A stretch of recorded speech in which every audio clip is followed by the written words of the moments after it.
Good morning সকলকে। তো আশা করছি সব ঠিকঠাকই আছো। তো আগের দিন আমরা আলোচনা করেছিলাম যে ইংরেজদের বাংলা জয়, বাংলার মসনদে ইংরেজদের বসা এবং বাংলাকে বিশেষ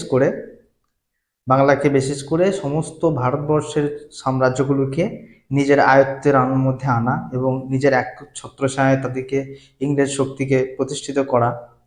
এই যে কথাগুলো আলোচনা এবং বাংলা চরমের শোষণের কথা, ছিয়াত্তরের মন্বন্তরের কথা, হ্যাঁ, বাংলা থেকে যে প্রচুর পরিমাণ ধন দৌলত বহির্গমন হচ্ছে সম্পদের, সেই বিষয়ে কথাগুলো আমরা কিন্তু আগের ভিডিওতে আলোচনা করেছিলাম।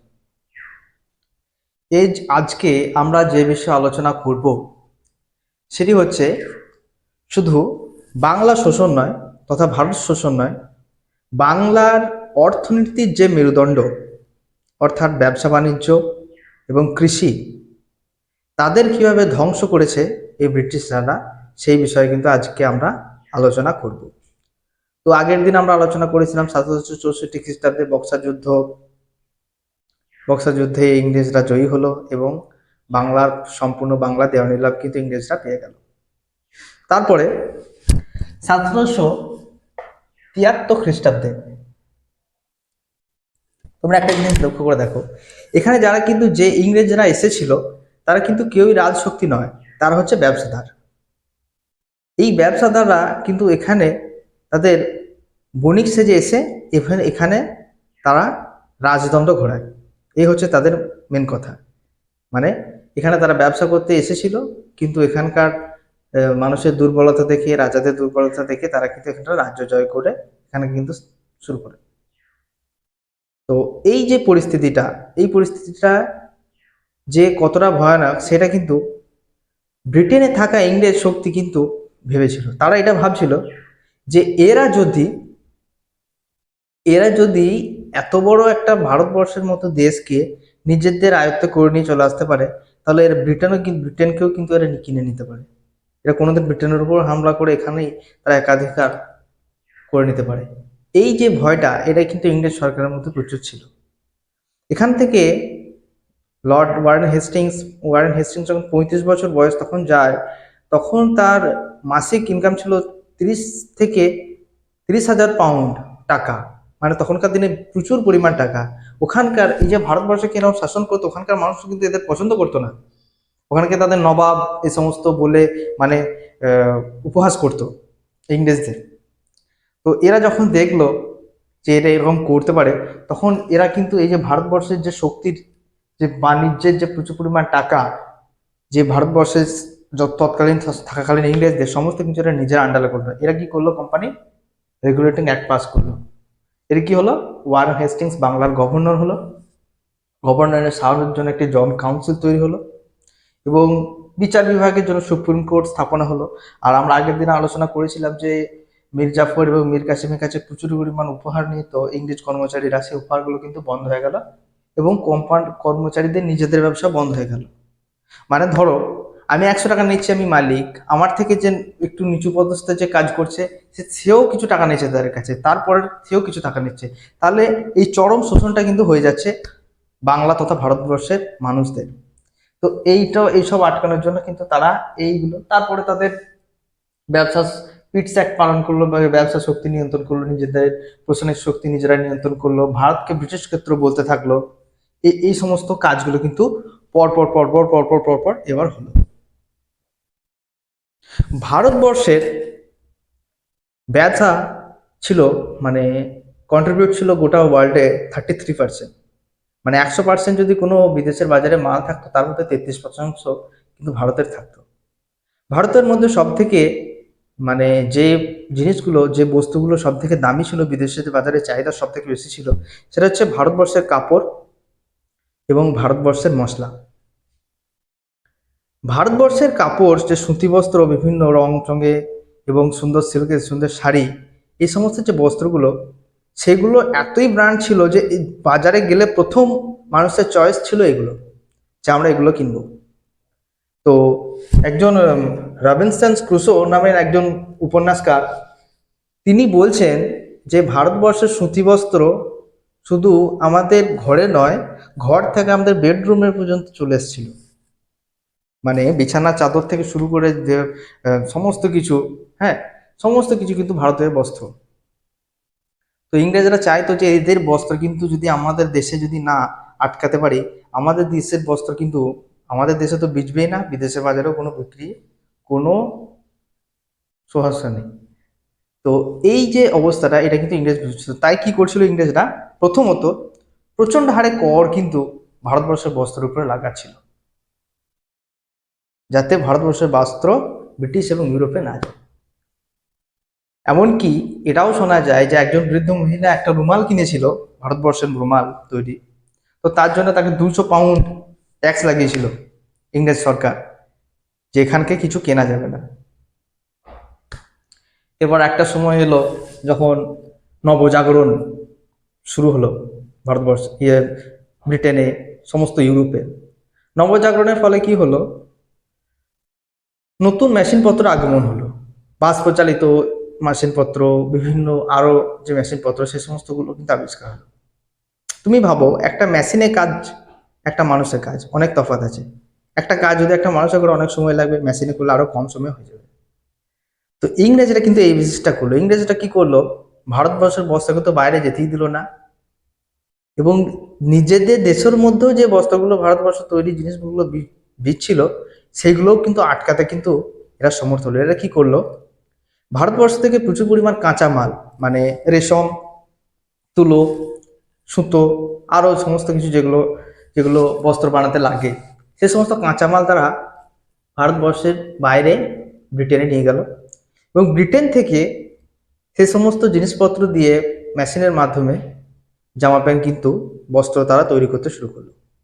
এর ফলে কি হলো, একটা সেটা সুতি বস্ত্র যেখানে ভারতবর্ষ বানাতে এবং রপ্তানি করতে এবং মানুষের হাতে পৌঁছতে, মানে যে পরিমাণ দাম হচ্ছে একটা ভারতবর্ষের বস্ত্রের, তার থেকে ইংরেজিতে বস্ত্রের দাম কিন্তু অনেক কম। এখন যেটা ইন্ডিয়া চাইনিজ প্রোডাক্টে দেখো তোমরা, কিছুটা সেরকমই ভাবো। তো সুতি বস্ত্রের দাম কিন্তু খুবই কম ব্রিটেনের, আর ভারতবর্ষে খুব বেশি। এ করে কি হলো, ভারতবর্ষেও কিন্তু ব্রিটিশের বস্ত্রেও কিন্তু খুব চলতে থাকলো। আর এরা এমনই একটা সাইকোলজি খেললো, মানে মানুষের মগজ ধোলাই করলো, যে তোমরা যদি স্যুট প্যান্ট পরো তাহলে তোমরা কিন্তু মডার্ন, আর তোমরা যদি ধুতি পাঞ্জাবিতেই থেকে যাও তাহলে তোমরা কিন্তু ব্যাকডেটেড। এই যে একটা মেন্টালিটি, এটা কিন্তু ইংরেজরা ভারতের সামনে ঢুকলো। আস্তে আস্তে আস্তে আস্তে আস্তে আস্তে কি হলো, ভারতবর্ষের জিনিসপত্র আর কেউ কিনতেই চাইলো না। এবার দেখো, ভারতবর্ষের যদি বস্তু না কিনে কেউ, তাহলে কি হবে, ভারতবর্ষের শিল্পগুলো আস্তে আস্তে ধ্বংস হয়ে যাবে।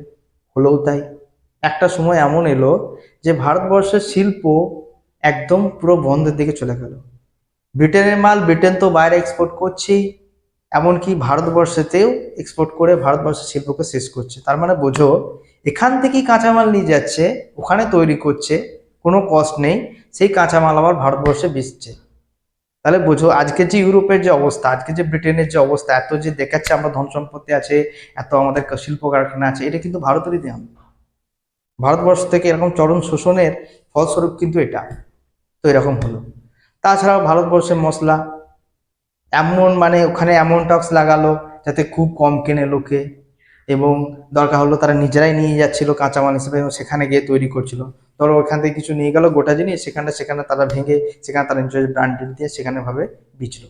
এরকম ভাবে কিন্তু ভারতবর্ষের যে অর্থ ব্যবস্থা, তার ভারতবর্ষের যে শিল্প কারখানা, যে মূল অর্থনীতির উপায়, সেগুলো কিন্তু আস্তে আস্তে ভেঙে যেতে লাগলো। ভারতবর্ষ থেকে চিনি, গুড়, সমস্ত কিছু, যে সমস্ত কিছু জিনিসপত্র যে বিদেশে এক্সপোর্ট হতো, সমস্ত কিছু আস্তে আস্তে আস্তে আস্তে আস্তে আস্তে বন্ধ হতে লাগলো, এবং গোটা বিশ্বে ব্রিটেন এবং ইউরোপের শিল্পজাত দ্রব্যের চাহিদা বাড়তে থাকলো, এবং ভারতবর্ষের শিল্প কমে যেতে থাকলো। এবার তুমি একটা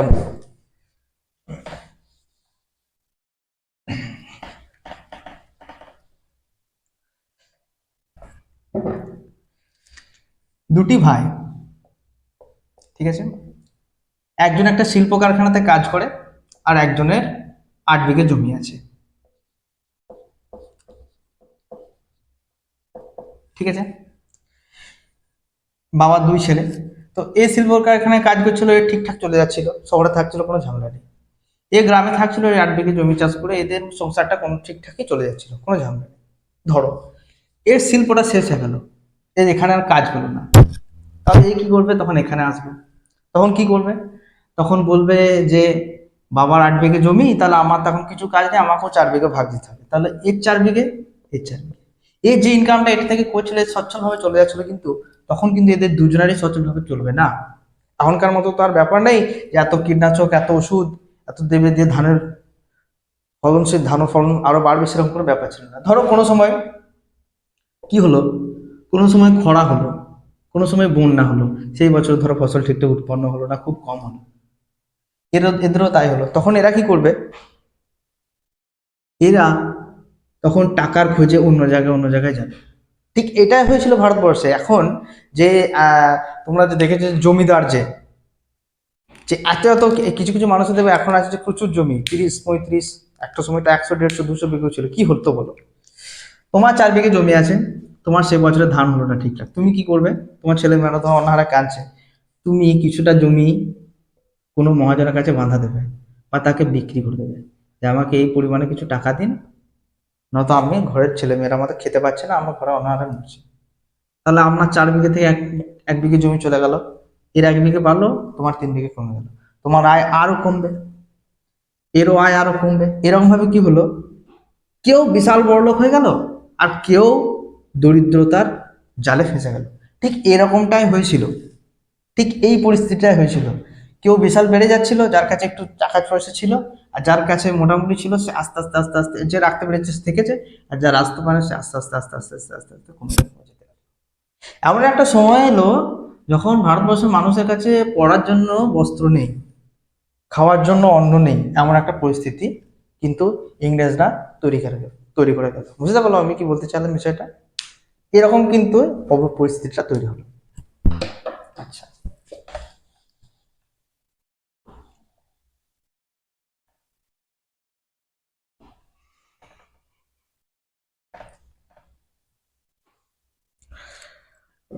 তো শিল্পের কথা তো গেল, এবার পড়ে থাকে হচ্ছে কৃষি। কৃষিজাত দ্রব্য কিন্তু ভারতবর্ষে খুবই উৎপাদন হতো, তো ইংরেজরা কৃষিজাত দ্রব্যের উপর আরো কর বাড়াতে রাখলো। কি এলো? স্থায়ী বন্দোবস্ত,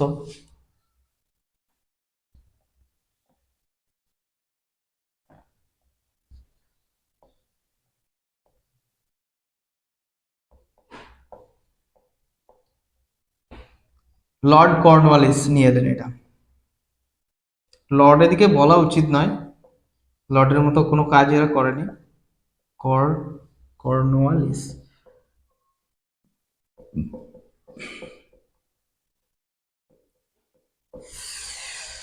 স্থায়ী বন্দোবস্ত কি?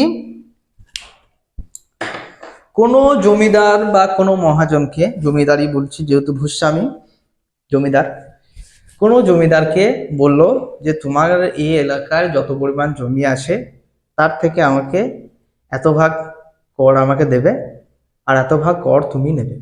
ধরো কোনো জমি আছে, 10-11 ভাগ জায়গা আছে, জমি ইংরেজ বললো তুমি 9-11 ভাগ কর নিও, আমাকে 1-11 ভাগ কর কিন্তু আমাকে দিও, 9-11 ভাগ কাজ আমাকে দিও, 1 ভাগ তুমি দিও। তখন জমিদাররা কি করলো? জমিদাররা এদের ওপর, কৃষকদের উপর আরো কর বাড়ালো। মানে ইংরেজ থেকে 9% দেওয়ার পর, 90% ইংরেজ থেকে কর দেওয়ার পর জমিদারদের হাতে থাকছে 10% মতো, ধরো খুব কম বেশি হলে। তো ইংরেজরা কি, জমিদাররা কি চাইলো যে এদের উপর যদি আমি আরো শোষণ করে নিতে পারি, এটা তো আমার দেখতে আসছে না, তাহলে এদের থেকে আমরা আরো পরিমাণ নিতে পারবো। তো এদের থেকে কি করলো, এদের থেকে আরো পরিমাণ বেশি বেশি কর নিতে শুরু করলো। তাই বঙ্কিমচন্দ্র তোর উপন্যাসে বলেছেন যে কৃষকদের শত্রু ভূস্বামী, কৃষকদের শত্রু ভূস্বামী মানে জমিদাররা। তাহলে বাংলার কৃষকদের শেষ করছে কিন্তু বাংলার জমিদাররা। ইংরেজরা কিন্তু, ইংরেজরাও দায়ী ছিল, অবশ্যই ছিল, কিন্তু এত পরিমাণ শোষণ যেটা করেছে কিন্তু বাংলার কৃষকরা, বাংলার জমিদারাই কিন্তু করেছে। তো চিরস্থায়ী বন্দোবস্তে কি হতো, এই অবস্থা ছিল। তো চিরস্থায়ী বন্দোবস্তে একটা একটা ইংরেজরা জমিদার থাকতো, এবং জমিদাররা সমস্ত কর আদায় করতে ইংরেজদের দিতে, এবং বেশি পরিমাণ কর আদায় করে যতটা নিজেদের নিজেদের চালাতো এবং সেই হিসেবে দিত। এই স্থায়ী বন্দোবস্তে কিন্তু একটা ব্যাপার ছিল, সূর্যাস্ত আইন ছিল। ধরো কোনো জমিদারকে দিয়ে দেওয়া হয়েছে, তাকে বছরের এই সময়টাতে বলা হতো যে এইগুলো দেবে, যদি না দিতে পারতো কিন্তু তাদের জমিদারি চলে যেত। এটা বলতো সূর্যাস্ত আইন, মানে সূর্য অস্ত যাওয়ার আগে তোমাকে কিন্তু সে জমি যে পরিমাণ কর সেটা কিন্তু তোমাকে দিয়ে আসতে হবে, যদি তুমি না দিতে পারো তাহলে কিন্তু তোমার জমিদারি চলে যাবে। তো এই ছিল স্থায়ী বন্দোবস্ত। আচ্ছা,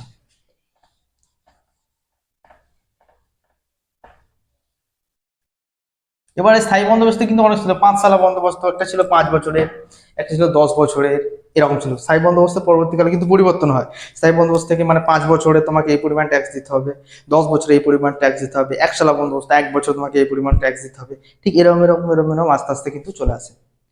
যখন ইংরেজরা দেখলো যে জমিদাররা এরকম এত করছে, এত দুর্নীতি করছে, তখন তারা ঠিক করলো যে রায়ত, রায়ত মানে হচ্ছে কৃষক,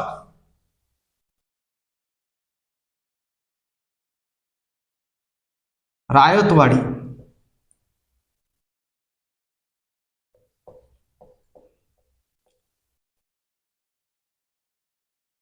বন্দোবস্ত,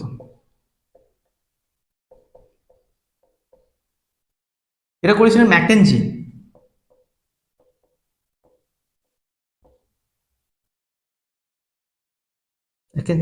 এটা কি ছিল, এটা ইংরেজরা কোনো মধ্যস্থতা রাখতো না। এরা ইংরেজরা একদম রায়ত মানে হচ্ছে কৃষকদের কাছ থেকে সরাসরি ট্যাক্স আদায় করতো। এরকম ভাবে কিন্তু এই বন্দোবস্ত চলে। তো তোমরা দেখতে পাচ্ছ যে এই এরকম এরকম আস্তে আস্তে কিন্তু প্রথমে শিল্প থেকে, শেষ শিল্প থেকে প্রচুর পরিমাণ ইনকাম, তারপর থেকে রাজস্ব থেকে এই পরিমাণ ইনকাম। এরপর এলো মহলবাড়ি বন্দোবস্ত। মহলবাড়ি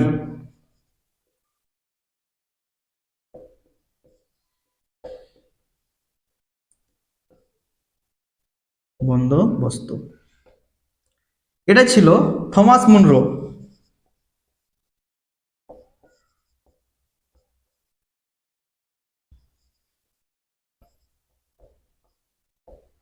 এটা কোথায় ছিল? মহলবাড়ি ছিল, রায়তরাই ছিল রাজ, মানে একটা বললাম যে কৃষকদের থেকে সরাসরি। মহলবাড়ি ছিল, মহল মানে হচ্ছে একটা গ্রাম, একটা গ্রামে এতগুলো জমি আছে, তো সেখানকার সমস্ত কৃষকদের একটা জোটবদ্ধ করা হতো যে তোমরা একে রাজস্বটা দিয়ে দাও, বা একে একে দাও, তোমরা একজোট হও এবং এই পরিমাণ তোমাদের গ্রাম থেকে আমরা ট্যাক্স নেব। এইটা ছিল থমাস মুর। তো এরকম এরকম বন্দোবস্তর মাধ্যমে ইংরেজরা বাংলা তথা ভারতবর্ষ থেকে প্রচুর পরিমাণ অর্থ সংগ্রহ করে এবং সেগুলো নিজেদের দেশে নিয়ে যায়, এবং নিজেদের দেশে নিয়ে যাওয়ার পর সেখানে তারা ব্যবসা বাণিজ্য খুলে, এবং যে যে দেশে তারা রাজ করছে সেদের দেশে এরকমভাবে শিল্পগুলোকে নষ্ট করে, এবং আস্তে আস্তে কিন্তু তাদের যে সাম্রাজ্য, তাদের যে অর্থনৈতিক প্রসার, সেটা কিন্তু প্রচুর পরিমাণ বেড়ে যায়। তো এত যে পরিমাণ হচ্ছে, এই যে জিনিসপত্রগুলো এত নিয়ে যাচ্ছে, এগুলো তো নিয়ে যেতে হবে। তখনকার দিনে ভারতবর্ষে যাতায়াতের প্রধান বাহন ছিল গরুর গাড়ি আর ঘোড়ার গাড়ি, টাঙ্গা বলতে হিন্দিতে, গরুর গাড়ি আর ঘোড়ার গাড়ি। এবার ধরো গরুর গাড়ি আর ঘোড়ার গাড়ি করে কিন্তু এত পরিমাণ মালপত্র কিন্তু এক জায়গা থেকে আরেক জায়গায় নিয়ে যাওয়া কিন্তু সম্ভব নয়। তখন তারা কি করলো, তখন তারা ঠিক করলো যে আমরা রেল লাইন বেছাবো, রেল লাইন বেছাবো। তো গোটা দেশে তারা প্রচুর সব রেল লাইনের ব্যবস্থা আস্তে আস্তে তৈরি করলো। এই রেল লাইনগুলো তৈরি করেছিল কিন্তু ইংরেজ সরকার নয়, ইংরেজদের যে প্রধান প্রধান বণিক গোষ্ঠীরা, যারা ব্যবসাদার মানুষ, তারা কিন্তু নিজেদের সুবিধার্থে, যাতে ভারতবর্ষ থেকে মালপত্র ইংল্যান্ডে খুব সহজেই নিয়ে যাওয়া যায়, সেই কিন্তু তারা ব্যবস্থা করতে শুরু করলো। শুধু রেলপথই নয়, বিভিন্ন সড়ক, যেমন কলকাতা থেকে দিল্লি যাওয়ার যে গ্র্যান্ড ট্রাঙ্ক রোড, সে রাস্তাটা বাগানো শুরু করলো। এই জলপথ দিয়ে স্টিমারের ব্যবস্থা করতে শুরু করলো। তোমরা যদি কোনোদিন ডিভিসি বা আসো, তো এখানে দেখতে পাবে যে এখানকার যা আগে স্টিমার চলতো আমরা শুনেছি, তো এই পথ দিয়ে স্টিমারের মাধ্যমে যে এক জায়গা থেকে এক জায়গায় যাতায়াতের ব্যবস্থা, এইসব ব্যবস্থাগুলো কিন্তু ইংরেজরাই শুরু করেছিল। তাছাড়াও এই যে টিকিট, মানে টিকিট বলবো না, চিঠি, লর্ড ডাব্লিউসি শুরু করেছিলেন। যে চিঠি বিনিময়ের যে ব্যবস্থাটা, ডাক ব্যবস্থাটা, যে ভারতবর্ষে যে প্রান্তেই যাক একই মূল্যে চিঠি, তখনকার দিনে 2 পয়সা এরকম লাগতো। তো এই পরিমাণ যে চিঠি প্রেরণের যে ব্যবস্থাগুলো, কিছু কিছু ভালো কাজও করেছিল। যেমন ধরো রেলপথ তৈরিটা, ভারতবর্ষে যা রেলপথ আছে প্রচুর, এক প্রান্ত থেকে এক প্রান্ত ছড়িয়ে, এবং খুব কম টাকায় যে যাতে জার্নি করা যায় এই ব্যবস্থা কিন্তু ইংরেজরা করেছিল। এরকম ভাবে কিন্তু এটাও কিন্তু একটা খুব ভালো জিনিস তো ইংরেজদের। তো এরকম ভাবে শুরু হয় ভারতবর্ষের, এবার রেলপথ শুরু হলো, এক প্রান্ত থেকে এক প্রান্তে মাল নিয়ে যাওয়া খুব সুবিধা হলো, খুব অল্প টাকা ব্যয়ে। এবং বন্দরগুলিকে সমস্ত এক সড়ক পথে রেলপথের মাধ্যমে বন্দরে পর্যন্ত যাওয়া, মানে নদী বন্দর সমুদ্র বন্দর সমস্ত কিছু যাওয়া, এই ব্যবস্থাগুলো কিন্তু ইংরেজরা আস্তে আস্তে করলো। এবং এরপর থেকে সুবিধা হলো এবং ইংরেজদের আরো মুনাফা হতে শুরু করলো।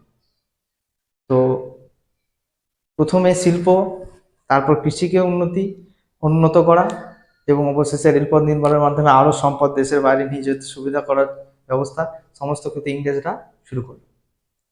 তো আজ এই পর্যন্তই পড়ালাম। তো পরের ভিডিওতে আমরা আরো অন্য অন্য বিষয় নিয়ে আলোচনা করব। নমস্কার, সবাই ভালো থেকো।